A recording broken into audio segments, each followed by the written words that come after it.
یا ایھا الذین آمنوا اتقوا اللہ حق تقاتہ ولا تموتن الا وانتم مسلمون، اے وہ لوگوں جو ایمان لائے ہو، اللہ کا تقوی اختیار کرو، یعنی اللہ سے ڈرتے رہو، پرہیزگاری اختیار کرو، اللہ کی نافرمانی سے بچو، حق تقاتہ ہی، جتنا کہ اللہ کا تقوی اختیار کرنے کا حق ہے، ولا تموتن الا وانتم مسلمون، ہرگز نہ مرنا مگر حالت فرما برداری میں مرنا۔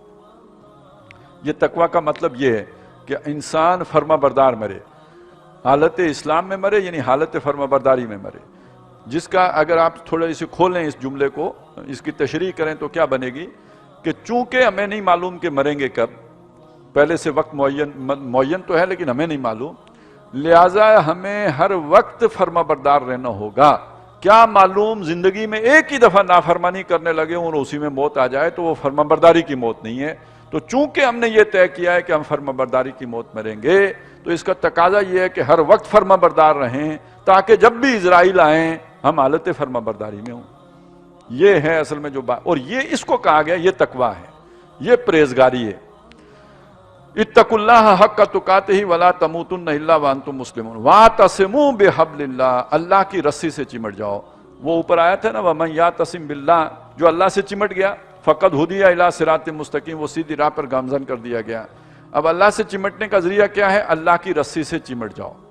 اصل میں جس شے کو وسیلہ بنایا گیا ہے نا، سورہ بنی اسرائیل میں ہم پڑھیں گے یبتغون الی ربہم الوسیلہ، وہ متلاشی ہیں کہ اپنے رب تک پہنچنے کا وسیلہ تلاش کریں، انہیں مل جائے۔ وہ وسیلہ ہے کیا؟ وہ وسیلہ اللہ کی کتاب ہے، جس کے بارے میں حضور نے فرمایا کہ ممدود، یہ اللہ کی تنی ہوئی رسی ہے، وَهُوَ حَبْلُ اللَّهِ الْمَتِينَ، یہ اللہ کی مضبوط رسی ہے۔ یہاں بھی کہا وَاعْتَصِمُوا بِحَبْلِ اللَّهِ، اللہ کی رسی سے چمٹ جاؤ۔ اور دوسری جگہ فرمایا ممدود من السماء الى الارض، وہ آسمان سے زمین تک تنی ہوئی ہے، طرفہ بایدیکم و طرفہ بید اللہ، اس کا ایک سرا اللہ کے ہاتھ میں ہے، دوسرا سرا تمہارے ہاتھ میں ہے۔ تو وسیلہ کس کو کہتے ہیں؟ وہ وسیلہ یہ اللہ کی کتاب ہے۔ جو اللہ کی کتاب سے چمٹ گیا وہ اللہ سے چمٹ گیا۔ تو واعتصموا بحبل اللہ، اللہ کی کتاب، اور اس کا نتیجہ کیا نکلے گا؟ جو اللہ سے چمٹ گیا اسے ہدایت پر گامزن کر دیا گیا، یعنی جو کتاب سے چمٹ گیا اسے ہدایت مل گئی۔ یہ تو ہے ہدی للناس ہے اور بینات من الہدی والفرقان ہے۔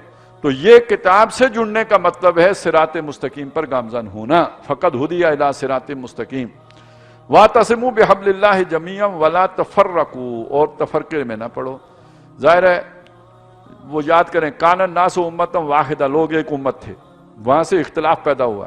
اللہ نے پھر کتاب اتار کے جن کے اندر کوئی ایمان کی رمق تھی انہیں اس جو راستہ تھا اس پر گامزن کر دیا، لیکن جو دوسرے راستے پہ پڑ گئے تھے، مال کی محبت، اولاد کی محبت، دنیا کی محبت، وہ کھیتی باڑی کی محبت، سونے چاندی کی محبت، کاروبار کی محبت، وہ گئے، وہ تو نہیں آئے اس کی طرف۔